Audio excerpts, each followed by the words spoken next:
So connecting to the cloud server, connected. 3, 2, 1, go.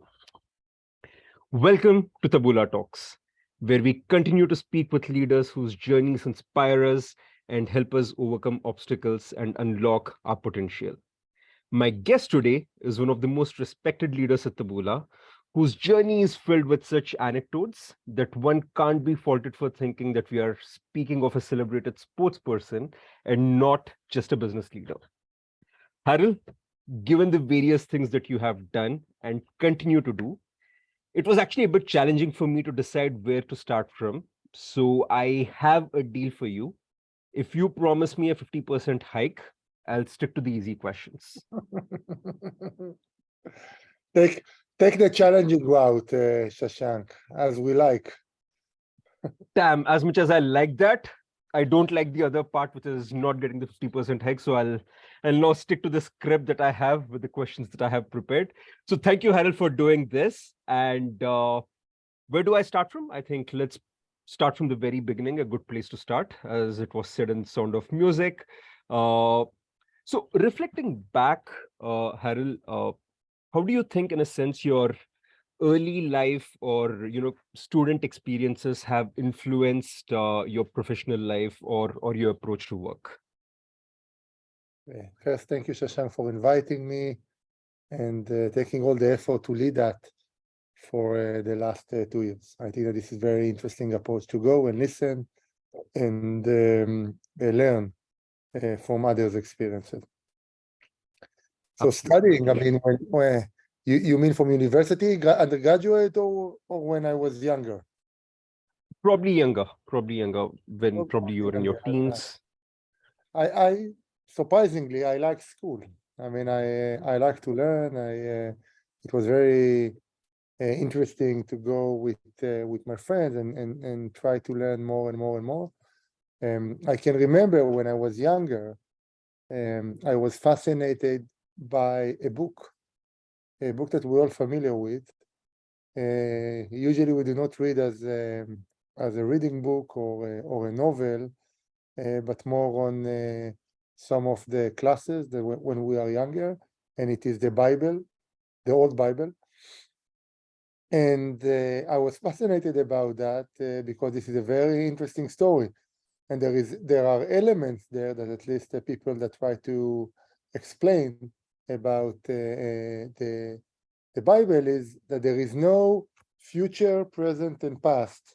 And you can find different aspects that may be reported or the story is later on in the book or in the Bible, but they actually happened before.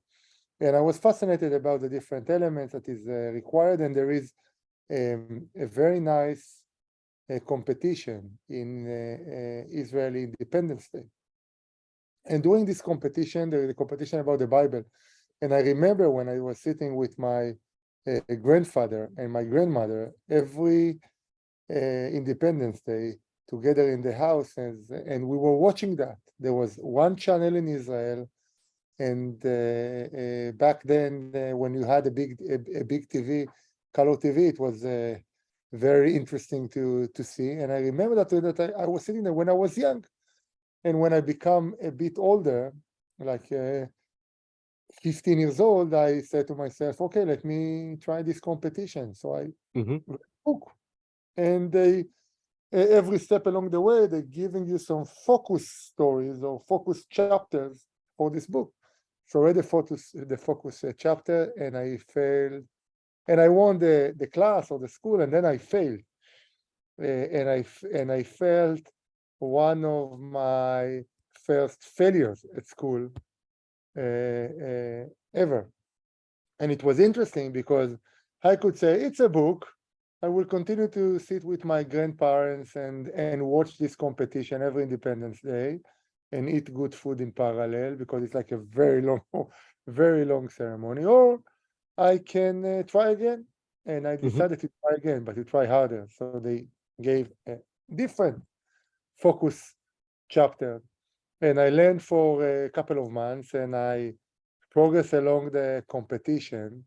And it was very interesting for me the experience, because you are meeting people from different cities and people from different regions, and then people that are orthodox and non-orthodox, and you are progressing along the line. And I was half a point from the international Bible context Wow. back then. And it was very, very interesting. But I think that it captured the element in my characteristic of competition as a positive competition, and how I deal with failures and try to overcome that the next step. Well, all of this when you were what, 15 years old? 15, 16. All right. So school happened, 15, 16, you did this, and then I'm assuming college. So in anything interesting from your college days that you would like to share? So I like to study. Unfortunately, since I got into more focus on the career and managing teams, so I have less time to formal study in the university. But I did my undergraduate in engineering, and then I have 2 master degrees in 2 different universities, and 1 semester I did in US in Philadelphia. But the whole idea of studying for me after the undergraduate is to study things that are interesting, but also helping me to deal with a, a problem Mm-hmm, or an aspiration that I want to achieve or to overcome. mm-hmm, And, mm-hmm, uh, and doing those studies, I had to meet very good friends and meet very smart people, and to take yourself from the comfort zone or things that you do not really know. I also um, and in the first master degree, I said, okay, I want to develop my business acumen. So I studied an MBA, and then I wanted to do that internationally. So I went to do a few courses as part of the MBA in Temple University, when we presented some of the entrepreneurship plan as part of the mm-hmm, MBA. mm-hmm, So it was to build mm-hmm, the business acumen, because I wanted to be a business manager. Then when I became a business manager, I said, well, the only thing that I do, or the most of the thing that I do, I try to resolve conflicts. And the conflicts can be, this is not what we saw, what we bought. It's not delivering the value that I'm asking that it will deliver. It's not coming on time. We expected throughput that was different. We are expecting a different accuracy. We would like to get a different calibration phase. That there's different aspects of objection that you need to manage, but on the element of it, or the basic of it, is try to build tools and to build capabilities that will go through how to manage those conflicts, and how to try to create a win-win situation as part of that, and what is the interest of the person that is complaining, and you mm-hmm. need to be happy, because this is part of the way to make business back then. And to do that in China, or in Singapore, or in South Korea, or in Taiwan, those are all different aspects that get extreme of the cultural differences, or Sure, your understanding on what is behind that. It might be sure. that he do not want, or she do not want to lose face from by her manager, or that there is a very tight project that you are not even aware that is influenced by the tool that you just sold and they bought, and not delivering what they Mm-hmm, expected to deliver as part of the demo.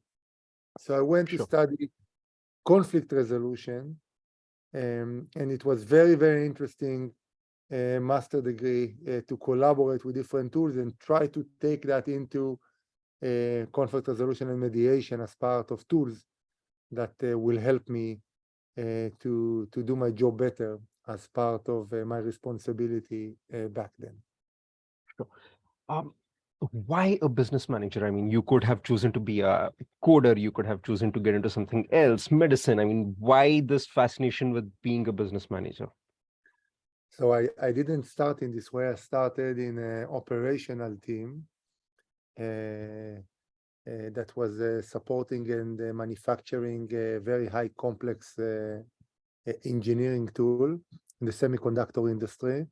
When I was sitting in my cubicle and trying to design something, I remember that, and I will never forget this specific image in my mind. I saw someone from the company walking with a suit with 6 people from Asia side to him, and he was explaining things and moved to a room.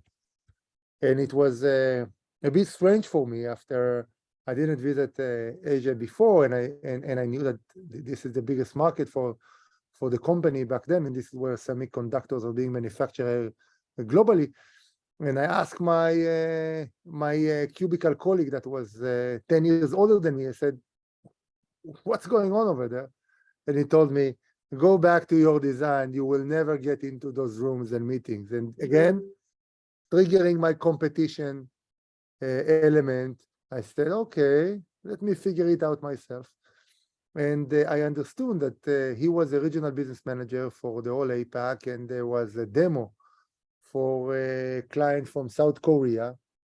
And he came to present the demo results in order to create evaluation for the new review team that was manufacturing in this company. And I said, "Okay, but what is this profile? If even am I being eligible to do that?" And I understood that in order to do that, you need to be either master in physics or PhD in mathematics. And I had no intention to go back and study those. And I said, "Okay, but most likely they need a way to find a way." And in my department, overall division, it was not connected to the business division. It's a totally different division that managed the business on the application level and in the business level. So I opened a basketball team, and during this basketball team that I was not a bad player, I was okay. So during this basketball team, I invited many people from the company, and then I found those application engineers that are doing all those demos. So I told them that I will pass them the ball and give some assist, and they will score and play if they will teach me about what they do. And so it happened, and they teach me after time, after school or after work, and then they off hours, and then even they allocate to me the ability to do a demo. It was Saturday between 4 a.m. to 7 a.m. No one actually wanted this time slot, obviously. And I was coming there and studying. And then there was an open position, and I met this person in the corridor, and I told him, "Mr. Shammai, I want to apply." And he looked at me and said, "Harel, I know you, but how is that even related to what you do here?"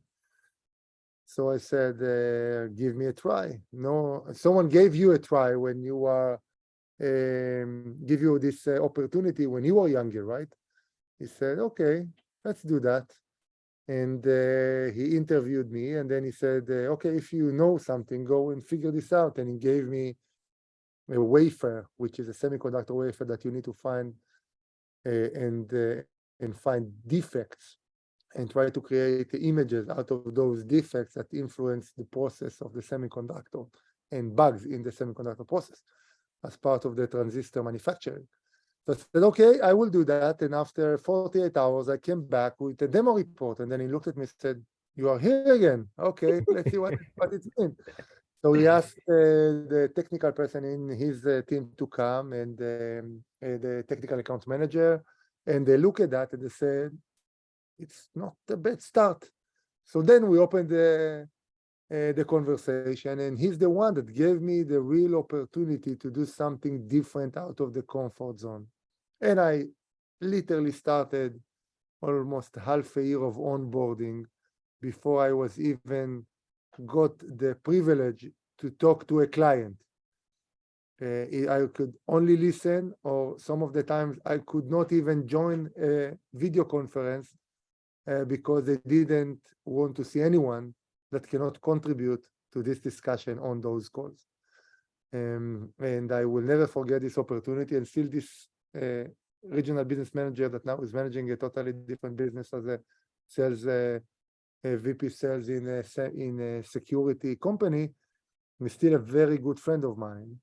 And he's coming to have dinners with my family every second Sunday for the at least last 10 years. So Wow. it is very good friendship that we build that started with this demo and this image that I got in my mind of him taking clients to a meeting in the same building that I was sitting.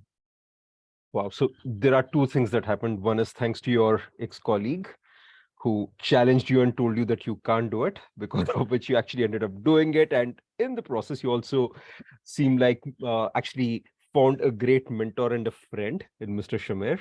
So I think that sounds wonderful. So Harold, while you were doing all these things and then you moved on to other roles, so on and so forth, how did Taboola happen? So as I hope that you understand, I like to study and move myself from the comfort zone, but it also need to be in a linkage to what you aspire to do and where you want to find your career. So you cannot come and doing, in my point of view, you cannot do being an accountant and then become VP R&D without doing something in the middle and trying to contribute into that. So my linkage was always the connection between business, technology, and operations. And on top of that, I moved between different positions and different companies. And the industry is, in my opinion, less important, but the competency and capabilities and experiences are building um, the ability to deal with different use cases. And I moved between semiconductors to printing to application in printing to contact center, SaaS, enterprise software to AdTech.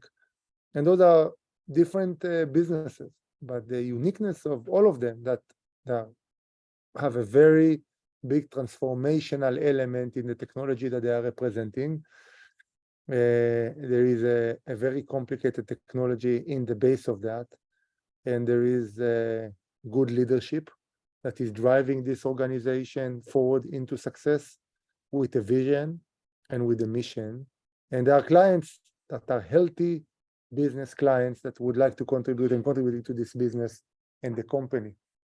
And Mhm.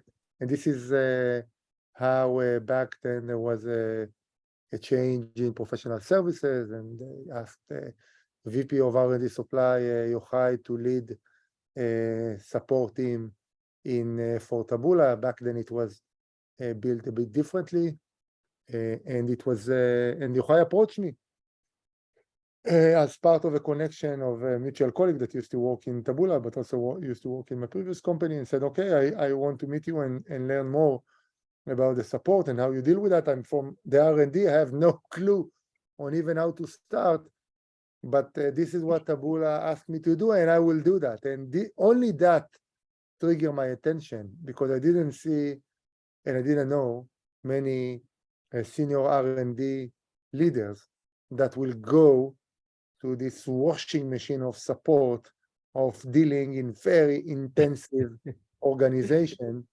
in order to fix issues and deal with all the issues that no one else could fix in the past, Mhm. and then to contribute to the quality and the success of the organization. So we met again. Then I met few other people, and eventually I am privileged to get the opportunity to join the Taboola under Eldad as VP of Professional Services, and since then working closely with almost the same leadership team to try and all the time improve the customer centricity and services that we are providing for our external client and internal clients. Sure.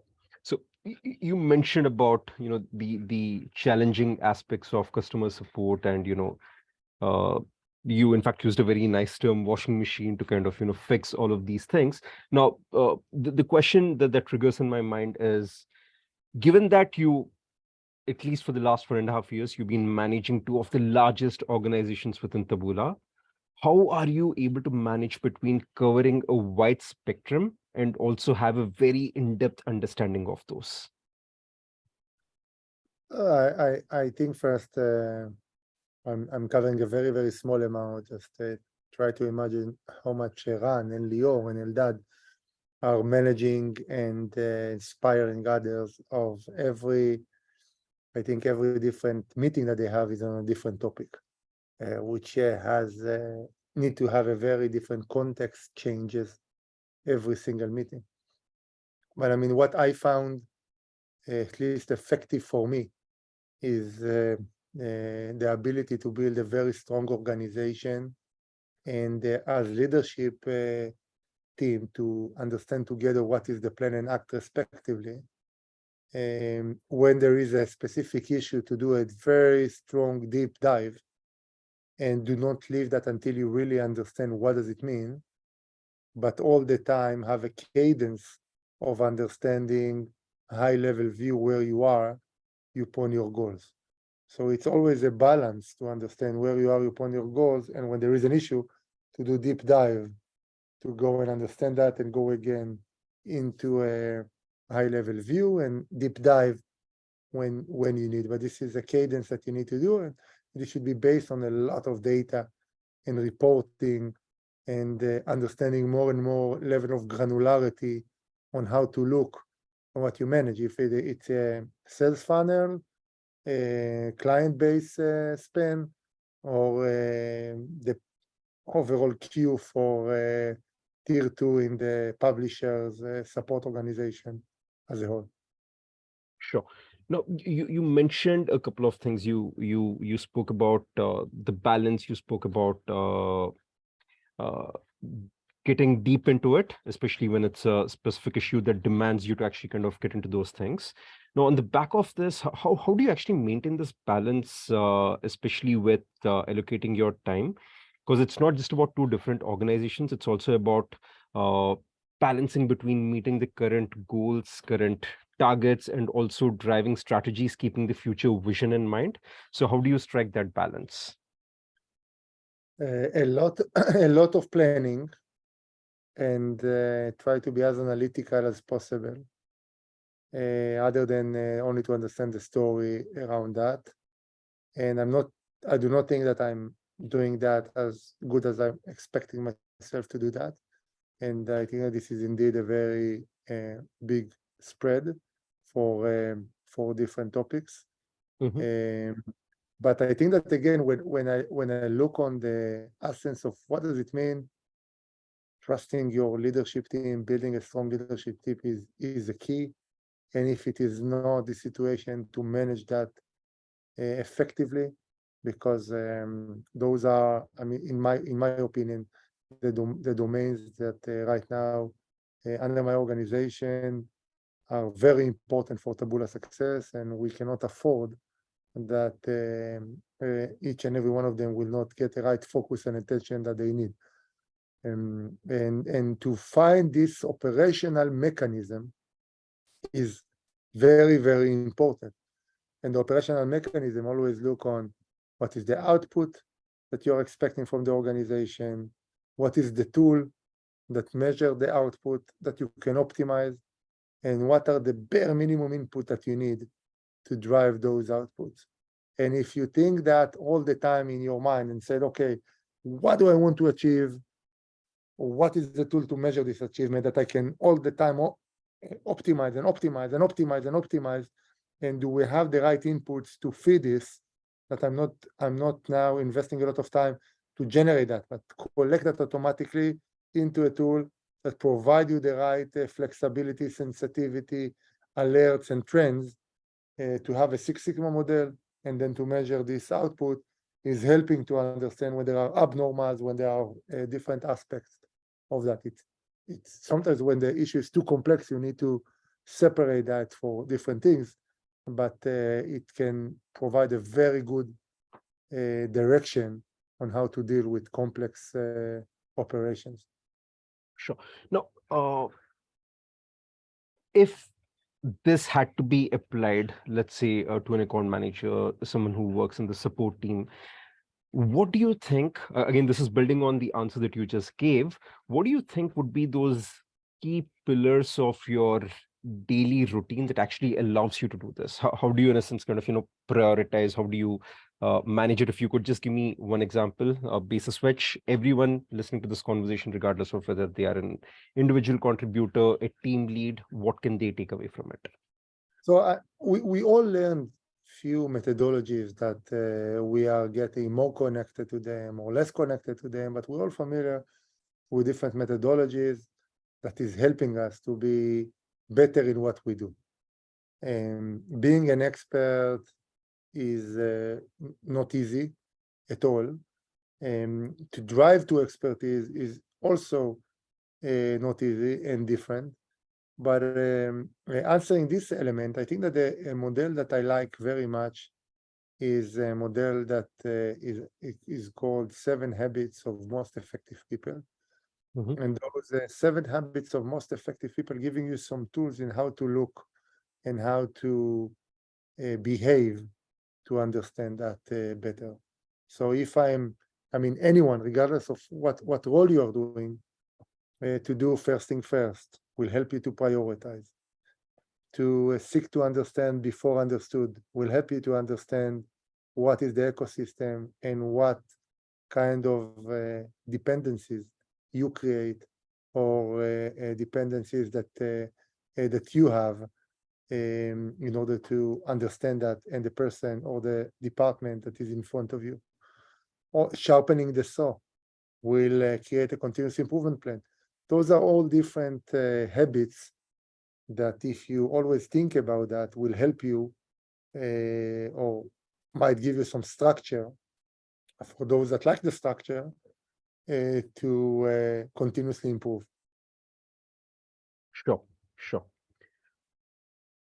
Harel, lastly, in this segment, what is that one thing? Because you mentioned about this that you feel that you are probably that's also because you set such high benchmarks for yourself that you say, and I think that's also because there's a lot of humility over there wherein you say, okay, fine, I'm still trying to do a lot better than what I am. But what do you think is that one thing that you are trying to get better at as a leader? What do you think would that be? I would say that it's not one element. We just completed um, a survey that called Strength Finder by Gallup. Mm-hmm, mm-hmm, I recommend people that are now thinking about their career go to take this survey.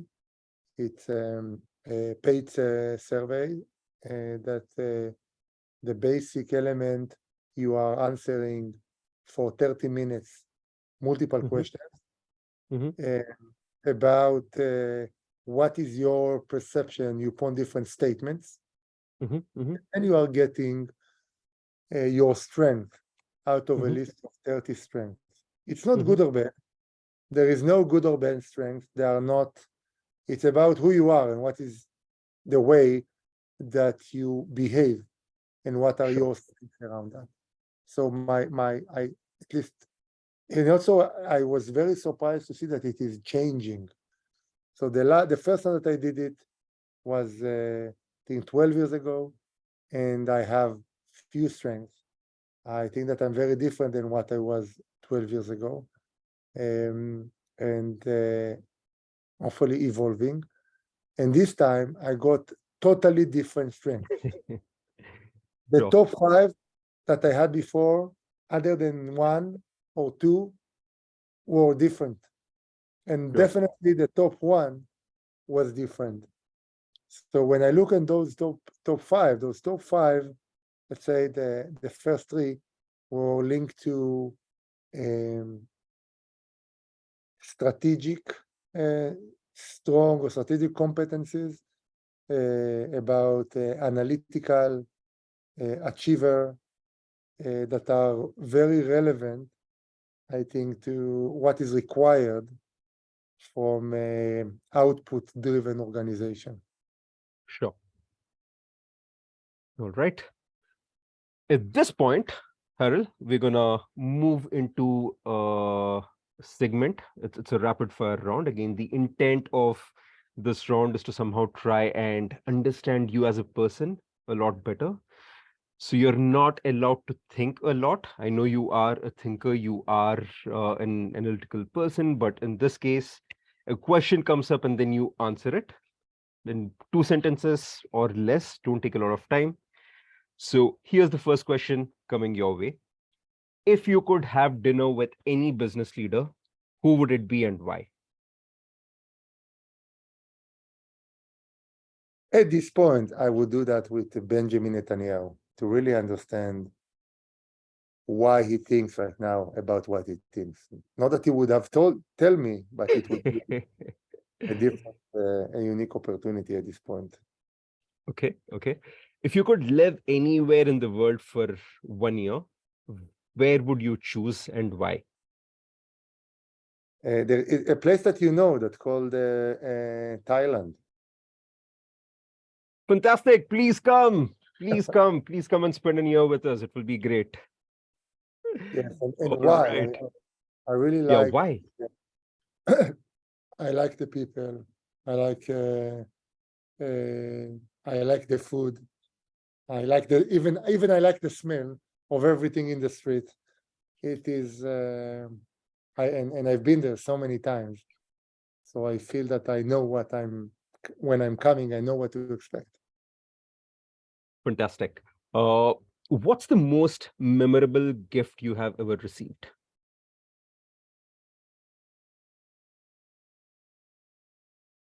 I have two kids. One daughter that is my oldest, and we share the same birthday. Different ages, same birthday. So she came to me, I think around a year ago, and she told me if I can help her and promise to keep something and not open it. And I said, yes. What is that? So she told me, and she was 10 years old. She told me that she wrote a letter to herself when she will become a mother that she want to read. And she knows that if she will give that to me, there is an option that I will actually keep it. And if it would be only her, it would be maybe missed. So I told her, can you read me what you were telling to yourself? And she was so honest and so direct about her expectations and what she observed, that it was very, let's say, it was mesmerizing experience. So definitely I keep that, and I keep that to, hopefully I will give that to her when she will become a mother. But it was very Wow. nice to see someone that is connected to you, that is part of your family, doing something to herself 20 years or 15 years or whatever it will take to do that. Wow, that's such a sweet story, Harold. Uh, moving on to the next one. If you could have any celebrity as your friend, who would you choose? You're not allowed to say Benjamin Netanyahu, that's already done, so someone else. I always look at Michael Jordan as wow when I was trying to be a basketball player. I think that he represents, like when I mentioned about being an expert, I think that he is the greatest at all time. Um, and it should not, I don't know if a friend, because friendship, in my opinion, you need to build your own experiences. And I'm not sure that I have built experiences with Michael Jordan. Sure, sure. But definitely to spend time with him would be a kind of a, a tick box on my I'm sure, youngest memories sure. or dreams. By the way, I think at this point I should also mention for those who will be listening this, when Harel mentioned he was okay at basketball, he played for the Israeli national team, and he was On coached. on the youngest. I mean, it's not in for the adults, when for the 16, 17 years old. Fair enough, age group under 16, under 17 basketball team, which again is no mean achievement. And then his coach back then went on to coach one of the greatest to have played this game. Maybe Harel, if you want to give the name away. Yeah, his name is David Blatt. He used to coach the Cleveland Cavaliers, LeBron James, a couple of years ago.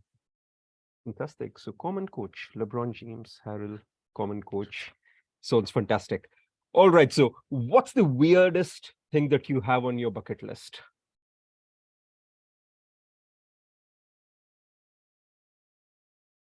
I don't know if it's weird, but I never do a skydiving. Might be interesting to do a skydiving. Okay, we'll keep that in mind the next time we travel to Dubai. We'll do. It will actually be fun to finally see you totally out of your comfort zone. I think that's going to be on our list. The next time we go to Dubai, it's going to be definitely that. All right. What's your favorite way to unwind after work? To be with my kids at dinner. I'm sometimes quite a lot missing that and not do that, but this is the best time of the day to have dinner with them, to put everything aside, to laugh, to understand what they did, what they want to do. It's the best relaxation that I can imagine. Not anything else, not good food, not good drink, but this time. 100%. I can totally relate to that. Since you mentioned drink, what's your favorite whiskey, the best whiskey that you've ever had? The best whiskey. I used to be let's say some good experience with whiskey, and went for different lectures about whiskey and build a blue label myself with different ingredients of whiskey. But I think that I was very surprised to drink whiskey in Japan. I know that you told me to buy an Indian whiskey, and I have this name, but to drink whiskey in Japan 10 years ago, that it was not so famous as it is today, and to understand the differences between that versus Irish or Scottish or American, it's very different. Sure. I'm going to use this opportunity to drum up some business for this Indian brand called Rampur. So, people who are listening to this, trust me, 5 years back, I would have never, in wildest of my dreams, thought that I would ever be advocating or selling an Indian whiskey. But trust me on this, try Rampur. I think it's called Tiguan single malt, one of the best whiskeys that you'll ever have. All right. So, moving on from this question to the last question in this segment. Harel, what is the one thing that you wish you had in your 30s?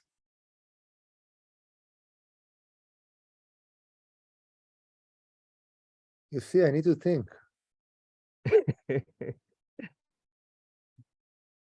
I actually You think had that everything. no, not that I had everything. I do not expect to have everything. I don't think it's a good habit. But I actually enjoying my 40s more than I enjoyed my 30s. So I can say that I had more hair in the 30s, so I would lose less in my 40s. Awesome. Thank you so much, Harel, for answering all these. It's been such a pleasure speaking with you and speaking with you in this way, which is very different from the regular conversations that we have. I think it's safe to say I think there have been so many different layers to this conversation that we just had that it almost seems like we've just touched the surface and haven't really had an opportunity to go deeper into any of those. And I think that also tells me about the kind of experiences that you've had that I could probably go on and shoot a different episode for each of those phases and still have enough content, enough material, and not be able to finish it in 30 minutes. So I think that tells a lot about the kind of experiences that you've had. Uh, Another thing that I would also like to share is, and probably you've heard this before from me. I think the one thing that I've really kind of learned from you, and someday hope to maybe master it, is your really unique ability to actually kind of cover a wide array of things and yet be able to dig into any of those things and actually be able to answer just like the person who is actually working on it. So I think that's a very unique kind of a blend, and I someday hope to really master it. And I think anyone who is listening to this would greatly benefit from this as well. So thank you, Harel, for speaking with me and continuing to inspire us and to be a better version of ourselves, and for your leadership. I think the next phase will be filled with a lot more success and many more accomplishments, and I'm really looking forward to it. Thank you, Shashank, and taking me out of the comfort zone to talk about myself. Awesome. Thank you, Harold. Take care. All right.